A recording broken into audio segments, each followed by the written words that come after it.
tunnels, caverns, and a 97-foot ice slide that covers an acre of farmland. Some have said it looks like a scene right out of the movie Frozen. The attraction starts small in December when workers set up icicle farms. Metal racks are sprayed with water to allow the icicles to grow on them overnight. Then sprinklers are turned on and the water freezes to those icicles, making them grow together, bigger and bigger and thicker and thicker. Oh, that is on the weekends. You can't even get tickets, and it's also and there's a fountain. And people go there to propose. It's a big wedding proposal place. Very pretty. See, winter can be pretty. It can be. That's our timer now. We'll see you back here tomorrow. News 3 at 5 starts right now. And right now at 5, a Janesville teacher while facing his 4th OWI, what parents there are saying. And the superintendent of the Madison School District after recent reports of racism at some schools, what she is saying. And Governor Evers scheduled to give his budget address tonight. We are live from the state capitol ahead of that speech. From the Channel3000.com Alert Center, this is News 3 Now at 5. Thanks for staying with News 3. A Rock County Elementary School teacher is on paid leave tonight following his 4th OWI arrest. Now the district says it's conducting its own investigation. Rock County reporter Adam Duxter spoke to parents in Janesville today, and he joins us from our bureau at the Janesville Gazette with the latest. Adam? Well, Eric and Charlotte, Dennis Bruner has been teaching for the school district of Janesville since the mid-1990s, both at Franklin Middle School and Madison Elementary School. But earlier this week, he was arrested by police for his 4th OWI, and since then he has been put on paid administrative leave by the district. A lot of people I talked to today say that he is a great teacher, but parents I spoke with wonder if it's worth it now to keep him on board. I was wondering more about the teacher, and as I found out, he's a really good student, or a really good teacher with the students. My daughter enjoyed the gym classes with him and everything, but I don't feel it's appropriate to have him around too many more children with the same mistake being made over and over. Bruner was charged with his 3rd OWI in 2015, and earlier today I asked administrators at the school district of Janesville how that situation was handled, but they say that they are new since that has happened, so they're not sure about that. And in addition, they don't want to speak on this current investigation because the school district itself is launching their own investigation into Bruner's actions. Adam, thank you. A Wisconsin man is facing his 11th drunk driving charge. 66-year-old Douglas Cluth of Green Bay was arrested early Wednesday. Authorities allege he had an open beer on the center console of his vehicle. Officers say that with the state patrol say the patrol was helping with traffic when Cluth parked his vehicle and approached a trooper. Well, that trooper saw the beer on the console. The complaint says Cluth had a valid driver's license. Bond was set at $25,000. The Madison School Superintendent is responding to recent reports of racism in a letter today. Jen Cheatham calls the series of incidents involving teachers using racial slurs in the past school year indefensible and writes that the White Horse Middle School incident in which an acting principal is accused of pulling out an 11-year-old student's braids especially horrific and absolutely unacceptable. Cheatham says the recent incidents have pushed the district to move faster on a number of changes, including a new system for reporting racist incidents and training every teacher on implicit bias and racial inequity. She wants parents to know the district is on it. We're beginning to see some of what has been happening here and everywhere. And I want them to know that that every time something gets surfaced, that we're going to act on it. Something right there. Boys and Girls Club CEO Michael Johnson applauds Cheatham, acknowledging the problem, but would like planned solutions to go a step further. We'll hear from him coming up at 6. Let's get a look at your first alert weather now. Chief Meteorologist Gary Canalti joins us from the weather patio. Gary? Hey, it's pretty quiet out here. Temperatures are still on the cold side. That's not going to change as we head into the month of March, which begins tomorrow. But let's start out by taking a look at visible cloud tracking and see Slightly thicker clouds out to the west of us, but there also are some breaks in those clouds, so we'll see some breaks from time to time. Looks like a little batch of flurries over northeastern Iowa could clip parts of southern Wisconsin for the next couple of hours. A lot of that precipitation staying aloft. We're not seeing surface reports of it reaching the ground. But as we take a look at the temperatures, they're continuing cold. Last night we dropped to 0 in Madison. To the north and west, temperatures were in the single digits, teens, and even 20s below 0 over west central Wisconsin. To the south and west, temperatures actually stayed above 0. High temperatures today around 20 degrees here in Madison. So far we've topped out at 21. Current temperatures are in the upper teens to the lower 20s. And we have some snow on the way for tomorrow afternoon and tomorrow night. We've cut back on the snow totals. Most areas will probably pick up 1 inch to maybe 2 inches. There could be some 3-inch amounts out toward Wisconsin Dells and areas north and west. The heavier amounts now will stay north and west of La Crosse. Otherwise, expect another cold night. Temperatures will drop into the single digits. Highs tomorrow will be in the upper 20s as snow develops in the afternoon. That's your News 3 Now First Alert forecast. Gary, thank you. With the weather being as cold as it is, veterinarians are asking people to please keep their cats indoors after seeing a heartbreaking case this week. This is Henry the kitty. Henry was trying to seek shelter and warmth under a hood of a car, but was nearly decapitated when the car started.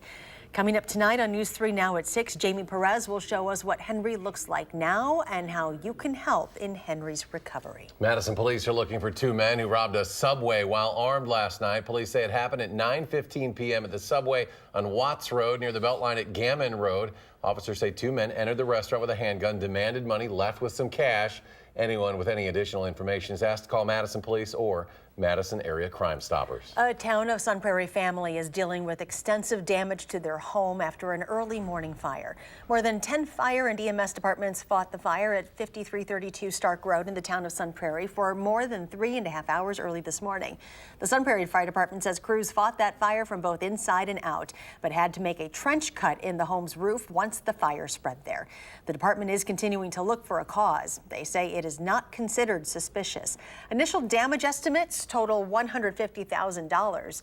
The Red Cross is assisting the family. We are looking for answers tonight about some major issues like the future of the gas tax and school funding here in Wisconsin. We're expecting to learn more as Governor Tony Evers introduces his first state budget to the legislature. Chief Political Reporter Jessica Arp joins us live at the state capitol with what we know tonight. Jess?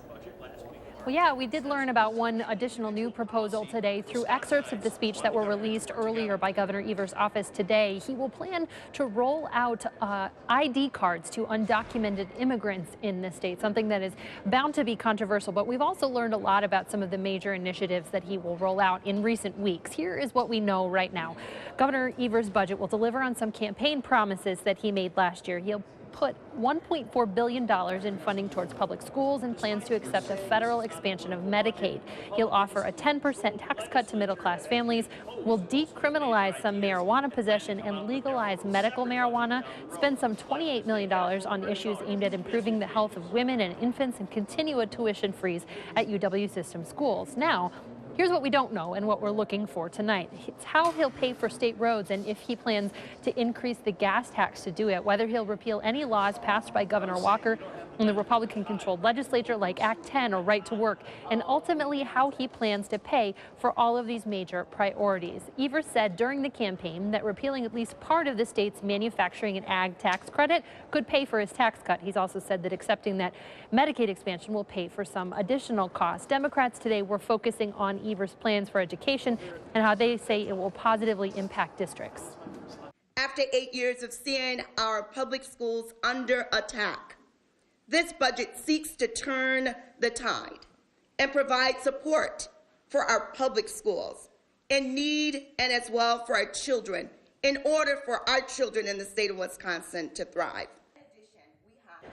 While this is a budget that Democrats here are already cheering, it has not been the same among Republicans, who on schools have been concerned about proposed voucher school program freezes. They're also expressing concern about that plan to offer IDs to undocumented immigrants, as well as the Medicaid expansion and marijuana legalization, among other things. One state senator today, Steve Noss, releasing a statement saying that these plans were extreme and saying that Governor Evers' administration was run by, quote, liberal zealots. We will hear more of Republican reaction after the speech tonight, and we will also see what happens with the Joint Finance Committee. That's where the budget will go next. They will meet to formally introduce Governor Evers' budget after this budget address is completed. And we will, of course, have full coverage tonight on News 3 Now at 10. Jessica Arp reporting. Jess, thank you. State officials are asking farmers to report losses due to large amounts of snow, extreme cold, and high winds as soon as possible. Officials with the Department of Agriculture, Trade, and Consumer Protection say farmers have experienced barn collapses, shed damage, and livestock losses over the past week. Officials are reminding farmers to report any of that to their insurance companies. Farm Service Agency has safety net programs that may be helpful for farmers who lose livestock due to bad weather. A disaster designation in their county would also make farmers eligible for low-interest loans. A formal complaint with the WIA has been filed against former Packers head coach Mike McCarthy.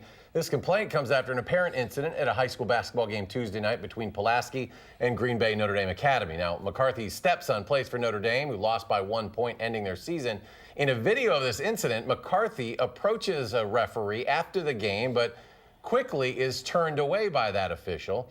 The WIA says a complaint was filed, but the extent of the complaint is confidential at this time. Meanwhile, Notre Dame Academy released the following statement, quote, Notre Dame Academy is founded on the values of faith, respect, responsibility, service, and trustworthiness. The behavior exemplified by the parent at Tuesday night's game is unacceptable at athletic events and does not reflect our institution as a whole. Last night, a Notre Dame Academy administrator received a call of apology from that parent involved. We appreciate his outreach and we look forward to moving ahead in a faith-centered and esteemed fashion. Notre Dame Academy would not confirm, however, if that parent mentioned was Mike McCarthy. New England Patriots owner Robert Kraft has pleaded not guilty to 2 counts of misdemeanor solicitation of prostitution in a Florida case. Kraft's attorney filed the written plea in Palm Beach County court documents released today. The 77-year-old Kraft is requesting a non-jury trial. He was among hundreds of men charged in a crackdown on massage parlor prostitution and an investigation into human trafficking at Florida spas. 10 spas have been closed and several people, mostly women originally from China, have been charged with running the operation. Police say Kraft paid for sexual acts at the Orchids of Asia massage parlor in Jupiter, Florida, the night before and morning of the AFC Championship game. President Trump on his way back to Washington now after his much anticipated second summit with North Korean leader Kim Jong-un ended with no deal. Members of Congress praised the president for walking away, but the president is also getting some bipartisan criticism for saying he didn't believe Kim Jong-un was aware of the condition of American hostage Otto Warmbier before he was returned to the U.S. Warmbier was brain dead and died shortly after his return. The attempt to sort of exonerate or excuse Kim Jong-un over the death of this young man, I thought was just abysmal. We know what happened to Otto. I support the president in his effort to denuclearize them, but I do not have a misbelief that who this leader is. The president has indicated he wants to continue talks with North Korea, but he did not give a timetable on when they could resume. There's more to come on News 3 Now at 5. Up next, a fundraiser is honoring a woman who dealt with the disease that causes blindness. We'll share her story when we come back. And a quick check of Wall Street. The Dow off almost 70 points. The NASDAQ loses 22, while the S&P dropped 8. And we'll be right back. It's not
100,000 Wisconsinites are affected by diseases that cause blindness.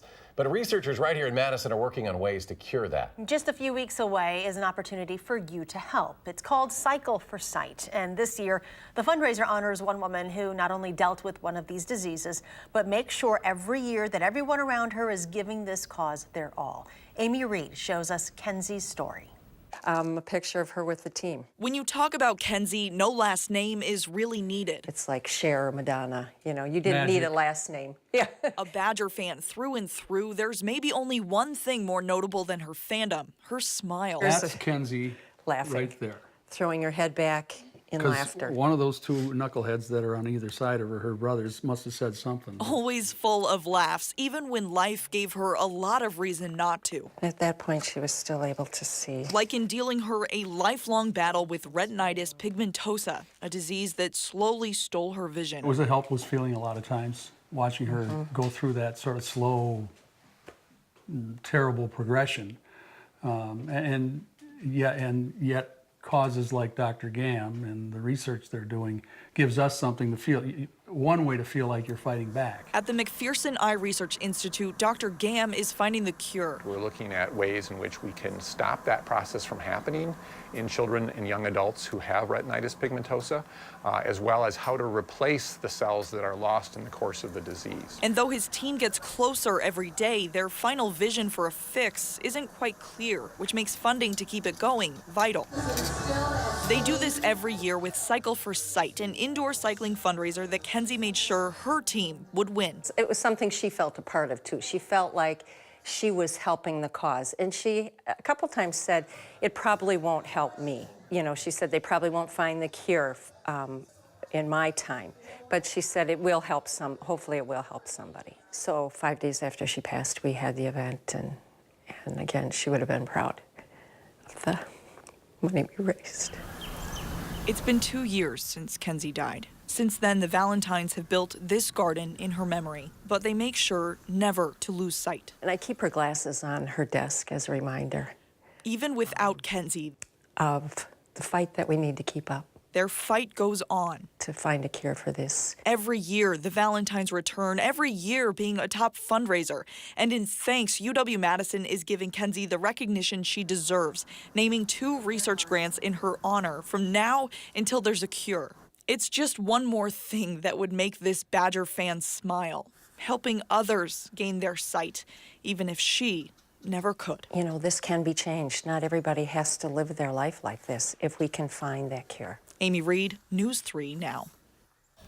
Cycle for Sight is on March 9th. It is $15 to sign up, and there are still spots. More information for the fundraiser is available on our website. All right, let's get a look at your first alert weather now. Chief Meteorologist Gary Canalti joining us. Gary? Things are pretty quiet out there right now, Eric. We were looking for some flurries this afternoon. Might actually catch those over the next hour or two as this little batch of flurries moves eastward. But if we take a look at pinpoint visibilities, you can see all the major reporting stations across Wisconsin reporting visibilities at or above 10 miles. To the west, you can see a 3-mile visibility in Waterloo, Iowa, with just some flurries were being reported there. Now, snowfall from tomorrow afternoon into tomorrow night will probably end up in the 1 to 3 inch range through much of Wisconsin. We've kind of backed off in that 3 to 5 inch area and pushed it farther to the north and west up toward Eau Claire, back toward the Twin Cities. But you can see a pretty large swath of the Midwest expecting some light snowfall. And then a second storm system later in the weekend will stay mainly to our south and maybe just give us a couple of flurries. But as we take a look at the future track wind chills, this is where it really kicks in later on from Sunday night from Sunday into Monday and Tuesday of next week. This wind chills on Sunday morning, 6 a.m. We're looking at wind chills around 20 below zero here. But look what's happening to our north and west. A large part of Minnesota seeing wind chills 30 to 40 below zero. And even during the day on Monday, those wind chills staying below zero. By Monday morning, that'll probably be our coldest with wind chills 20 to 30 below zero, maybe even locally to 35 below zero.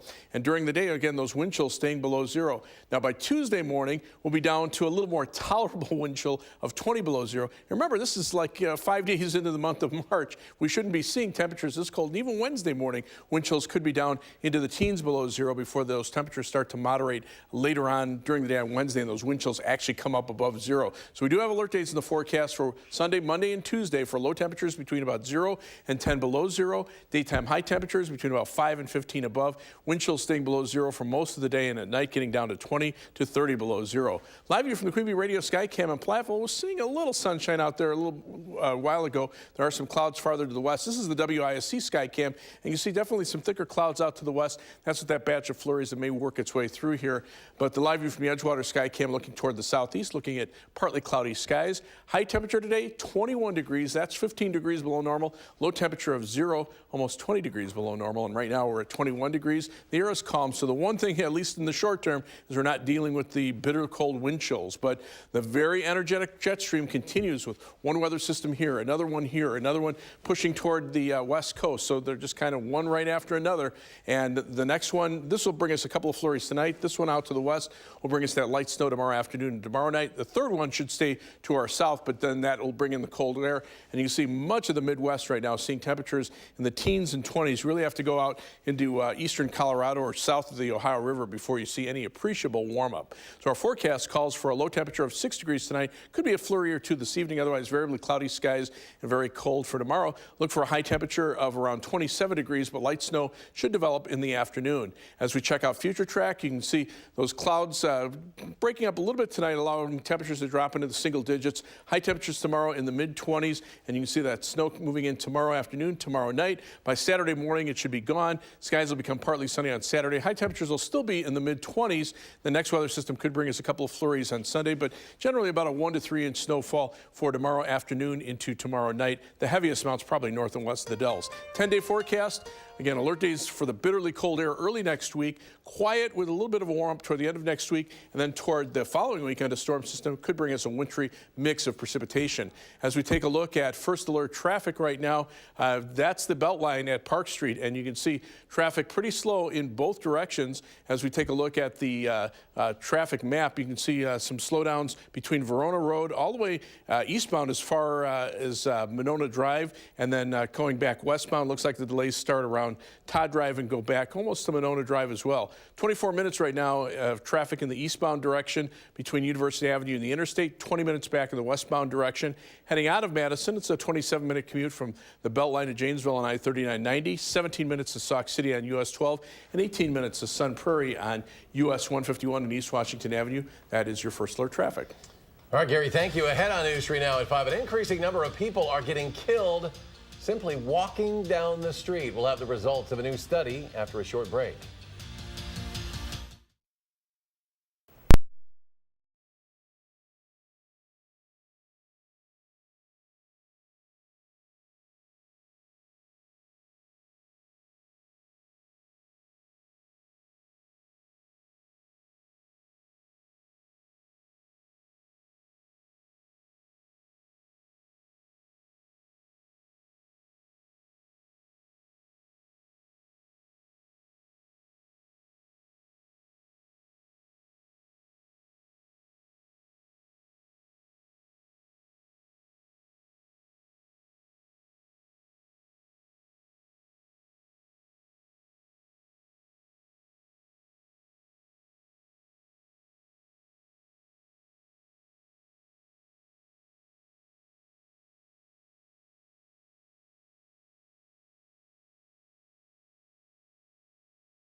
Welcome back. U.S. roads are becoming more dangerous for pedestrians. Tom Hansen has the findings of a new report.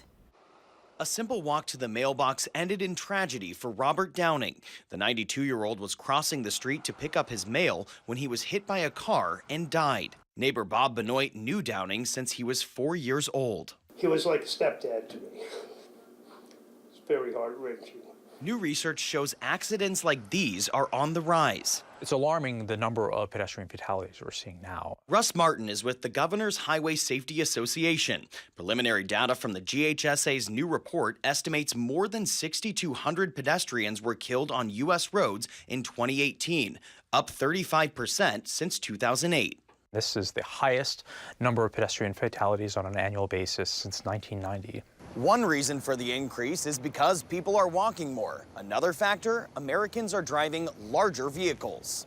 The report says pedestrian deaths involving SUVs have jumped 50% since 2013. What we found in our research is that most pedestrian crashes are taking place on local roads. They're happening at night. They're happening away from intersections. Many modern streets are wide with longer blocks, and people tend to run across where they shouldn't.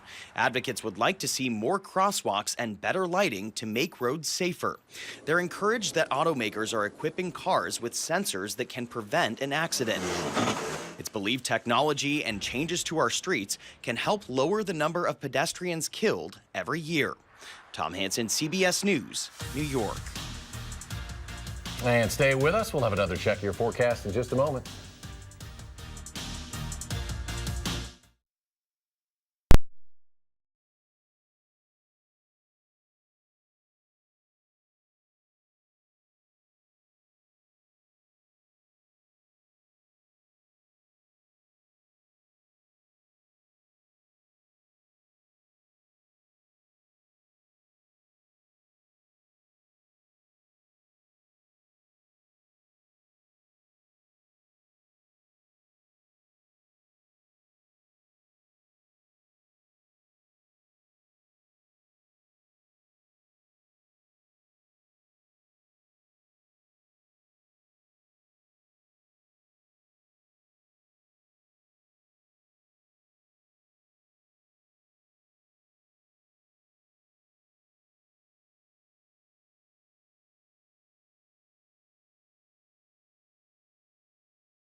Here's a look at some of the stories we are working on tonight. Why talks with North Korea broke down as both sides point fingers. We report from Hanoi.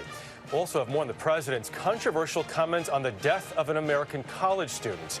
And a town turns into an island following historic flooding in California. It's all tonight on the CBS Evening News.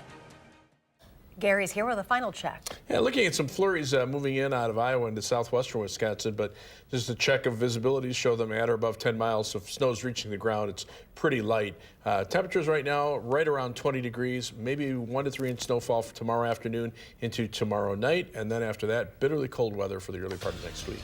And we're back in 30 minutes for News 3 Now at 6. Stay tuned now for the CBS Evening News.